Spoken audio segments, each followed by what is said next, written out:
ఏసే దైవము ఏసే జీవము నా క్రీస్తే సర్వము. దేవుడు వీరింట్లో చేసిన చాలా అద్భుతమైన కార్యం. ఒకరోజు ప్రసంగం చేస్తుండగా దేవుని ఆత్మ ఇలా చెప్పింది, వారసత్వంగా వస్తున్న రోగాల్ని దేవుడు ఆపివేయబోతున్నాడు అని. ఈ చెల్లికి ఒక రకమైన ఒక రోగం ఉంది, అది వాళ్ళ అమ్మకు కూడా ఉండేదంట. ఆ అమ్మ ఆ రోగానికి తట్టుకోలేక ఉరేసుకొని చచ్చిపోయింది. చెప్పునానా మీ అమ్మది? మా అమ్మకు కూడా బ్లీడింగ్ అయ్యేదండి, కానీ మా అమ్మ బాధ తట్టుకోలేక మేము చిన్నపిల్లలు అప్పుడే ఉరేసుకొని చనిపోయింది. మేము ముగ్గురం చాలా చిన్నపిల్లలు. నాకు 9 years, 7 years, ఇంకో చెల్లికి 5 years మా అమ్మ చనిపోయినప్పుడు. ఆ రోగం తగ్గట్లేదు గనక ఈ చెల్లికి 9, అప్పుడు చెల్లికి 7, ఇంకొక చెల్లికి 5. అందువలన ఆ రోగం తగ్గక అమ్మ ఉరేసుకొని చనిపోయింది. అదే రోగం ఈమెని ఎన్ని సంవత్సరాలనా? 7 సంవత్సరాలు ఉన్నాయి బ్లీడింగ్ అని. 7 సంవత్సరాల నుండి ఆ రోగం ఈమెను తాకుతుంది. ఈమెనుకుంది వీళ్ళ చెల్లి కూడా అలా మరణిస్తుందేమని. కానీ ఒకరోజు ఆదివారం దేవుని మందిరములో ఇలా ప్రవచనాత్మకంగా చెప్పాం, వారసత్వంగా వస్తున్న రోగాలని దేవుడు ఇప్పుడే ఆపివేస్తున్నాడని. ఆ రోజు నుండి నా దేవుడు మన ఈ చెల్లికి దేవుడిచ్చిన స్వస్థత పట్టి గట్టిగా చప్పట్లు కొట్టు దేవా దేని మహింపరుద్దాం. ఈ పగటి వేళ అటువంటి రోగముతో, రక్తస్రావముతో, బ్లీడింగ్తో బాధపడుతున్న ఏ సహోదరి అన్న ఉంటే నజరేయుడైన యేసు నామములో 12 సంవత్సరాల రక్తస్రావం కలిగిన స్త్రీని స్వస్థపరిచిన దేవా, నా అమ్మలను, నా అక్కలను, నా చెల్లెలను ఇప్పుడే స్వస్థత కలుగును గాక. యేసు నామములో దేవుని ప్రభావం రిలీజ్ అవుతుంది ఇప్పుడే. యేసు నామములో తండ్రి ఆమేన్. ఏసే దైవము ఏసే జీవము నా క్రీస్తే సర్వము. ఇవేళ బతుకులో చచ్చి బతికి అన్న ప్రసంగం చేశాం. అప్పుడు ఆయన స్థితి అలా ఉండేదంట, చచ్చి బతికి. ఆ రోజు ఆయన కన్నీరు కారుస్తూ వాక్యం విన్నాడంట, నా బతుకు అలా ఉండకూడదయ్యా, చచ్చి బతికి. సర్వశక్తి కలిగిన దేవుడు ఈ రోజున సంపూర్ణ జీవంలో నడిపించేందుకు చప్పట్లు కొట్టు దేవా దేవుని మహిమపరుద్దాం. God bless you.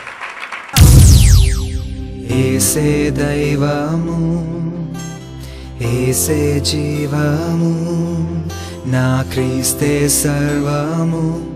ఈమె గుండె నొప్పితో వేదన పడుతుంది. స్కానింగ్ అన్నీ తీయాలి అన్నారు. అటువంటి టైంలో మందిరానికి వచ్చి ప్రార్థన చేసుకుంది. ఆ రోజు నుండి ఎటువంటి నొప్పి లేకుండా దేవుడిచ్చిన స్వస్థత పడి చప్పట్లు కొట్టు దేవా దేవుని మహిమపరుద్దాం.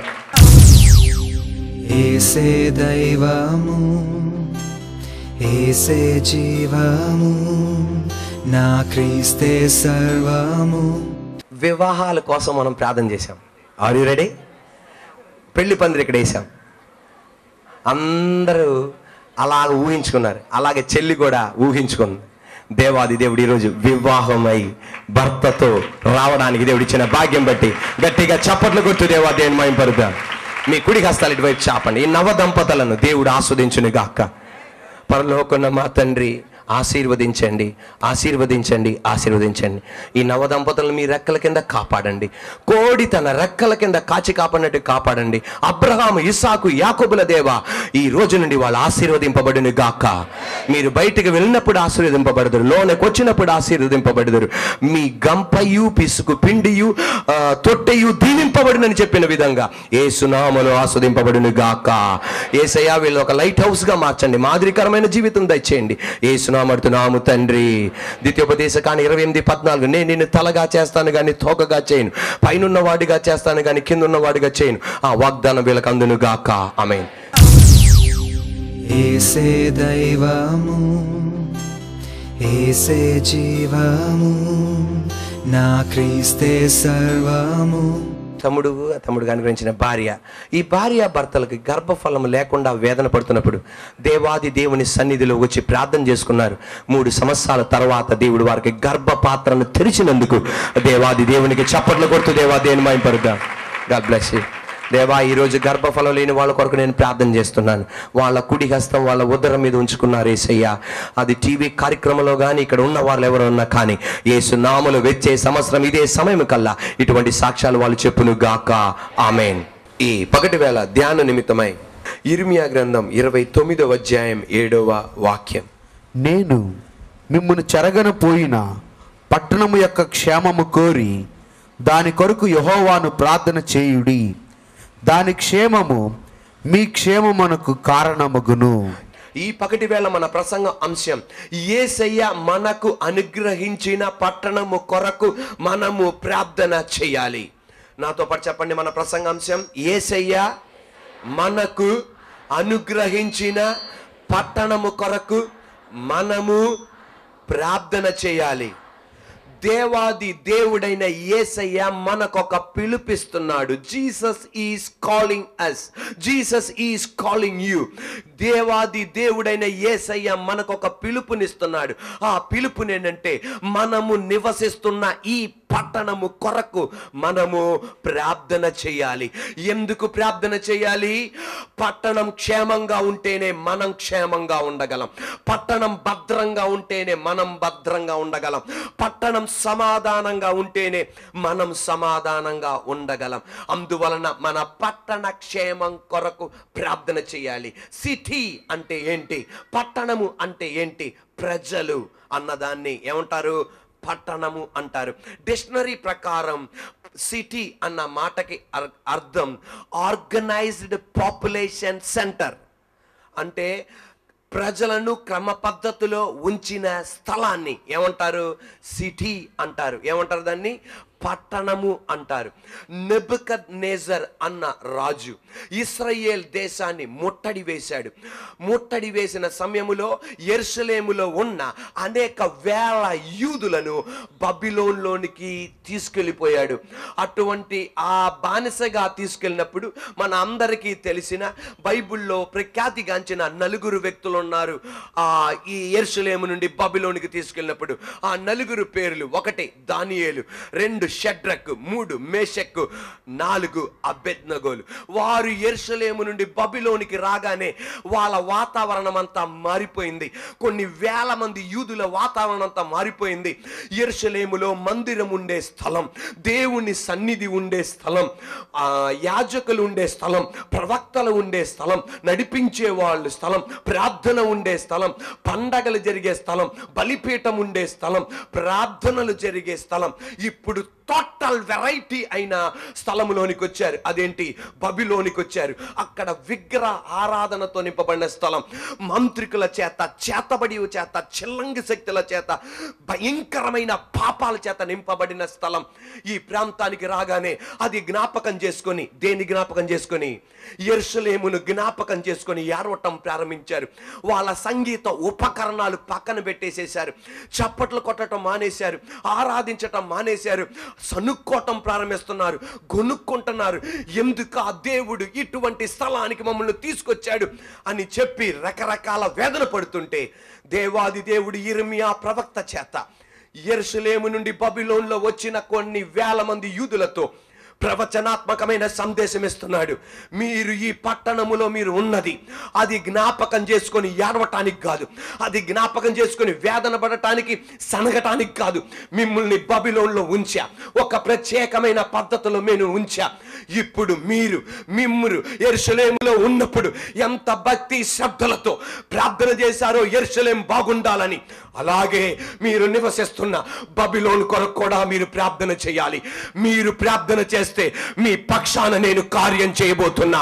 అది విగ్రహారాధన స్థలమవని, అది మాంత్రిక స్థలమవని, అది చేతబడి శక్తి స్థలమవని, అది చిల్లంగి శక్తి స్థలమవని నేను మీ పక్షాన కార్యం చేయబోతున్నా. అటువంటి టైంలో వాళ్ళు ప్రార్థన చేయడం ప్రారంభించాడు. అప్పుడు దేవాది దేవుడు నలుగురిని లేపాడు. 1 దానియేలు, 2 షడ్రక్, 3 మేషక్, 4 అబేద్నెగోలను లేపి అటువంటి దుష్ట కేంద్రములో యేసే దేవుడని పలికించాడు. చప్పట్లు కొడుతుండగా నిన్ను, మిమ్ములను, నన్ను, మా కుటుంబాన్ని, మన కుటుంబాన్ని, నా కుటుంబాన్ని ఇక్కడ ఉంచింది. Are you ready? ఇక్కడ ఉంచింది ఒక ప్రత్యేకమైన పద్ధతి కోసమే. అందుకే ఇంకొక పట్టణంలో ఉంచకుండా మనల్ని ఈ పట్టణంలో ఉంచాడు. బబిలోను కన్నా మించింది మన పట్టణం. అక్కడే ప్రార్థన ద్వారా నలుగురిని లేపగలిగితే యేసే దేవుడు అని చెప్పగలిగితే మన ఈ పట్టణంలో కూడా మనం ప్రార్థన చేస్తే నా దేవుడు ప్రజల చేత పలికించబోతున్నాడు, అధికారుల చేత పలికించబోతున్నాడు యేసే దేవుడని.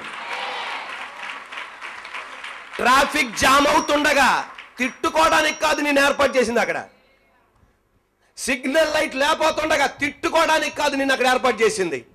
మంచి పరిపాలించే నాయకుడు లేకపోయినప్పుడు తిట్టుకోవడానికి కాదు నేను ఏర్పాటు చేసింది. అది లోకస్తులు చేసేది, నువ్వు చేయాలి. ట్రాఫిక్ జామ్ అవుతుంది, ఒక ఫ్లైఓవర్ కావాలయ్యా అని నువ్వు ప్రార్థన చేస్తే,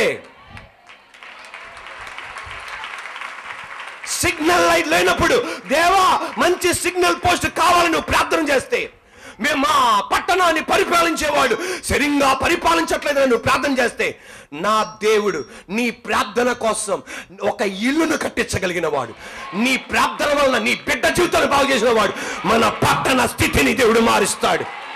మన పట్టణంలో అన్ఎంప్లాయ్మెంట్ ప్రాబ్లం, సరైన గృహాలు లేవు, సరైనది ఏదీ లేదు. అటువంటి టైంలో మనం ప్రార్థన చేస్తే, ఈరోజు నేను చెప్పనా, అనేక సార్లు ట్రాఫిక్ జామ్ ఉండగా తిట్టుకున్నాం, అనేక సార్లు ఫ్లైఓవర్ లేదని తిట్టుకుంటున్నాం, అనేక సార్లు రకరకాలుగా చేసుకుంటున్నాం.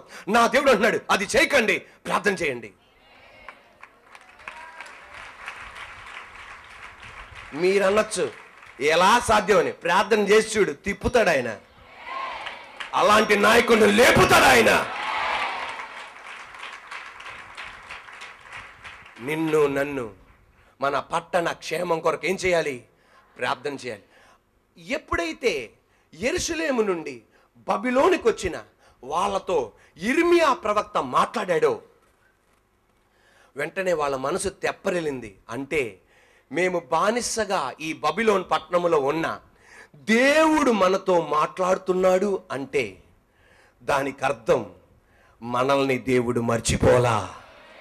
వాళ్ళు అనేది ఏంటంటే మన స్థితి మారలా, ఇంకా మన బానిసలుగానే ఉన్నాం, మన వేదన మారలా, మన దుఃఖం మారలా, అయినా దేవుడు మనతో మాట్లాడుతున్నాడంటే ఆయన మన కొరకు ఏం చేస్తున్నాడు? చింతిస్తున్నాడు. ఈ రోజున నువ్వు ఉన్నది ఇష్టం లేని ఇంట్లో ఉండొచ్చు, నువ్వు ఉండేది ఇష్టం లేని వీధిలో ఉండొచ్చు, నువ్వు ఉండేది ఇష్టం కాని ఒక ఉద్యోగంలో ఉండొచ్చు, నువ్వు ఉండేది ఇష్టం కాని ఒక పట్టణంలో ఉండొచ్చు. కానీ దేవాది దేవుడు నీతో మాట్లాడుతున్నాడా? దానికి అర్థం నా దేవుడు ఆ స్థితి నుండి నిన్ను బయటికి తీసుకురాబోతున్నాడు అని. అప్పుడు దేవుడు ప్రవచనాత్మకంగా వాళ్ళతో అన్నాడు, నేను మిమ్మల్ని యెరూషలేము నుండి బబిలోనికి తీసుకొచ్చా, ఎక్కువ కాలం మిమ్మల్ని అలా ఉంచను, మరలా నేను మిమ్మల్ని యెరూషలేముకు తీసుకురాబోతున్నా అని ప్రవచిస్తున్నాడు. ఇర్మియా గ్రంథం 29వ అధ్యాయం 10-11 ఈ పట్టణం కొరకు ప్రార్థన చేయమని చెప్పి